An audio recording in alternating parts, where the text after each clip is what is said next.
The United Healthcare CEO suspect has been found, and his name is... Oh yeah, it's Luigi. Luigi Mangione has been arrested and believed to be the shooter behind the United Healthcare CEO Brian Thompson, who was removed and probably also missed his open enrollment like me. That one might have been too soon, but we're running with it. The NYPD offered a $10,000 reward, or just about a month and a half of rent if you're in New York, if you have information on the hitman. The FBI has also added a $50,000 reward, and this may go to an old couple who reported the suspect when they were inside a McDonald's. Why are we giving $600,000 to people who still eat at McDonald's? Their insurance claims for diabetes medication will be denied faster than it takes to cook a hash brown in a deep fryer. The media says it's hard to imagine why someone would go and take out a CEO on the streets of New York. Why someone would gun him down on a New York City street remains a mystery. His recent sale of personal stock in United Healthcare certainly raised eyebrows in his company. Thompson sold almost half of his stock, netting him roughly $12 million.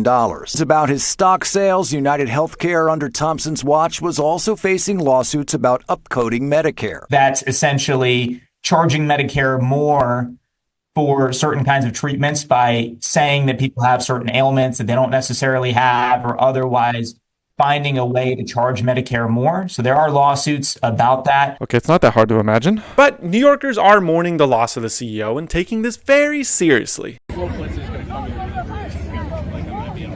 Jesus Christ. For the record, I don't think you should go after people on the streets of New York. Just putting that out there. CEOs of major healthcare companies have even started removing their info on LinkedIn. Good. Let's deny and depose all of LinkedIn. The platform is the worst thing I've seen since the promos of Wicked. The NYPD believes the suspect is the one who carried out the crime based off of these images. How? They're different people in each one. The NYPD is also saying the person they arrested had a similar weapon, a fake New Jersey ID, and a manifesto. He was arrested with $8,000 in cash and $2,000 in foreign currency, but said he doesn't know where the money came from and it was probably planted.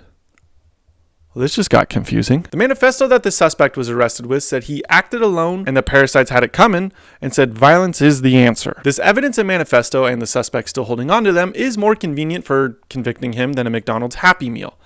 Well, that might not have been the best image to use. He might have done it, or we might see a random tech bro get framed for this, and then a Netflix show will be made about the wrongful conviction in 5 years. And America won't care. America doesn't like the truth. We like 5-episode docuseries of hot criminals we can watch while we scroll Instagram and dream of lives we can't attain. The suspect images just look like a Donnie Darko wannabe, and not the masked enemy of the bourgeoisie. So some people have doubts. Luigi's social medias have now been wiped from all platforms, but looking at them briefly, before they were wiped, he's a 26-year-old Ivy League student tech bro. But people are upset that he was arrested. Why would we be sad about this? This was a murder after all. United Healthcare is one of the leading insurance companies in denying claims that deny nearly 32% of insurance claims. That's double the industry standard. Oh. Healthcare is an industry built to help people. It's there to save you from the financial burden healthcare can bring. It's selfless work, which is why Brian Thompson had $10 million salary and a net worth of $43 million, with another $12 million on the way from alleged insider trading of his stocks. What Christmas gifts were you buying that $43 million wasn't enough? I know inflation is high, but maybe not buy your wife a Ferrari and settle for a Range Rover. This story perfectly sums up America. A healthcare CEO of a company that denies health claims more than any other company is murdered in New York, and the suspect, who is mad at the healthcare system, is arrested in a McDonald's. The corporation behind mass, pun intended, mass amounts of obesity, we've now gone full circle with this story. Not full coverage, because we all know insurance companies wouldn't let that happen. And now we're probably going to get that Netflix series titled something like, I'm Not Loving It. Ladies and gentlemen, The Semi-Daily Night Show with Gary TV, your host, Gary. Tonight's ceremonial first pitch. And please welcome the President of the United States. We did it, sir. just making sure you're paying attention. The Hawk Tuah girl might be going to prison. The girl no one asked for nor wanted decided to release a crypto coin, and the Hawk truth is... Sorry. She scammed everybody. The insiders, or basically investors, sold the coin immediately. Like, over 90% of them. If you were dumb enough to buy any crypto attached to a celebrity, you deserve to lose your money. They're not going to use it for any good. Instead, you should just pay your taxes. That money at least goes to blowing up hospitals in third world countries.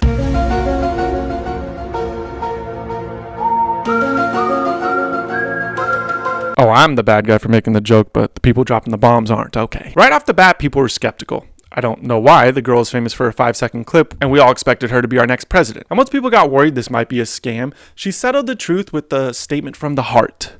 Copy and pasting? If you're literally too dumb to delete the copy and paste portion your team sent you, how are you smart enough to understand crypto? And things got worse. CoffeeZilla came into the picture. Now, if you actually have hobbies, friendships you enjoy, or internal happiness and aren't chronically online like myself, let me explain who he is really quickly.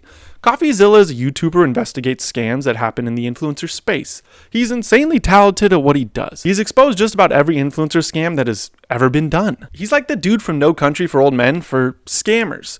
If you see him, you think it's just some dude with a comic book addiction, but he actually ends careers. The Hot Coin team insiders began selling the coin immediately while it opened up for sale to the public, rug pulling them, essentially insider trading. So they held a Twitter space because when you do something illegal, the first thing you should do is talk about it very publicly while it's being recorded. Happy to answer any I have questions. questions. I have questions. I'm raising my hand. Hey guys. What CoffeeZilla? Hey, man. this is one of the most miserable, horrible launches I've ever seen in my life. Okay, then why the fuck are you on? The biggest offender and the man who's running the project is Doc Hollywood. He goes on to say the Hawk Tuah meme isn't going anywhere. And he's right. It's not going anywhere. Not a single person you know is listening to her. And if you actually do know someone who is listening to Hawk Tuah, defriend them immediately. And if you do listen to her podcast, check yourself into a psych facility. You aren't well. If you were dumb enough to buy a coin involved with an influencer, you deserve to be spit on. These jokes are just too easy. I'm sorry. They were charging a 15% fee when buying the coin. I know the 2% fee the sketchy liquor store down the street charges me to use my debit card is just a loophole to make more money. But 15%? That's a robbery.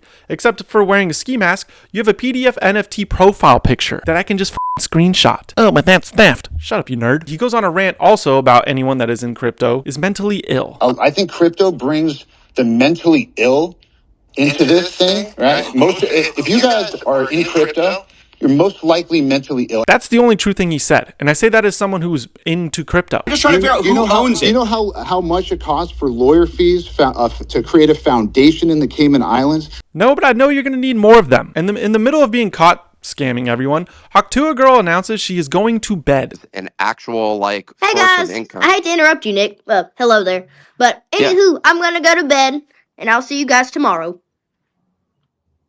Okay. I guess we're talking over here. I actually think the Hawk Tuah girl is smart. She's the Jordan Belfort of our generation. She might actually be a mastermind. She was smart enough to name the coin Hawk, like spitting, and she just spit on everybody. I'm not leaving.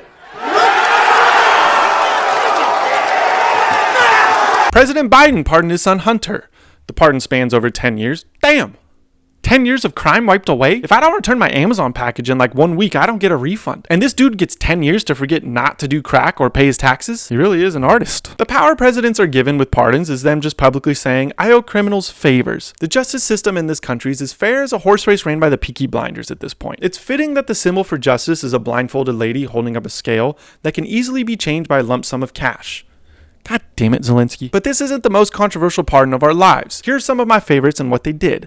Bill Clinton, old Slick Willie, was slick by bailing out his brother, who was arrested for conspiring to distribute the devil's dandruff. Bill Clinton also bailed out Mark Rich, who didn't pay over $48 million in taxes. Mark Rich also conveniently donated heavily to the Clintons and Democrats. But you know the saying, I'll scratch your back if you pay for my hooker since I hate my demon wife. That's a saying.